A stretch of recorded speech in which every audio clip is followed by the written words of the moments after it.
நீங்க பார்த்துட்டுருக்கிற இந்த செடி கெமெலியா. பூ பார்க்கவே ரோஜா மாதிரி இருக்குல்ல? ஆமாங்க.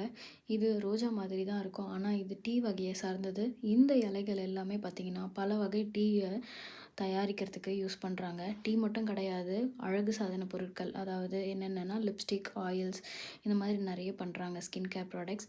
இதோட பூர்வீகம்னு பார்த்தீங்கன்னா, சைனா, ஜப்பான், அதுக்கப்புறம் கொரியா அந்த மாதிரியான நாடுகள். எப்போவுமே பசுமையா இருக்கும். பச்சை பசேல்னு இருக்கும். ஆனா வளர்ந்ததுன்னு வச்சுக்கோங்களேன், நல்லா புஷ்ஷியா சூப்பரா வளர்ந்துருக்கும்.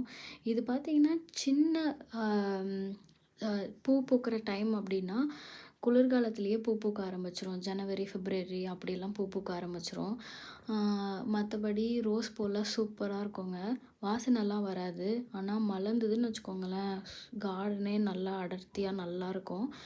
இப்போ சமீபமா இது எங்க பார்த்தாலும் எந்த வீட்லயும் பூ பூத்துட்டே இருக்கு. இங்க யூகேல நெறைய இடத்துல வச்சிருக்காங்க. அத பார்த்து தான் நானும் இந்த மாதிரி வீடியோஸ் எடுத்தேன்.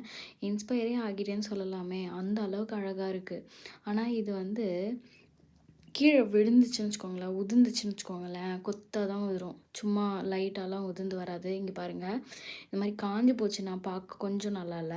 மத்தபடி எப்படி வளர்ந்துருக்குன்னு பாருங்களேன். மரம் மாதிரி மரம் ஃபுல்லா ரோஜா இருந்தா எப்படி இருக்கும்? அந்த மாதிரி அழகா இருக்கு பாருங்க.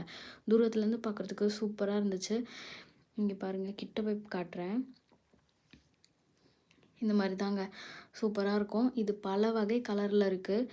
நார்மலா பார்த்தீங்கன்னா, ரெட், ஒயிட், பிங்க், அ ரோஸ் கலர்ல கூட வரும். இதோ இந்த மாதிரி அழகா இருக்கும். நெறைய பேர் வீடியோ பார்க்குறீங்க. ஆனா சப்ஸ்கிரைப் பண்ண மாட்டேங்கிறீங்க. ப்ளீஸ் சப்ஸ்கிரைப் பண்ணி வச்சுக்கோங்க. Thank you.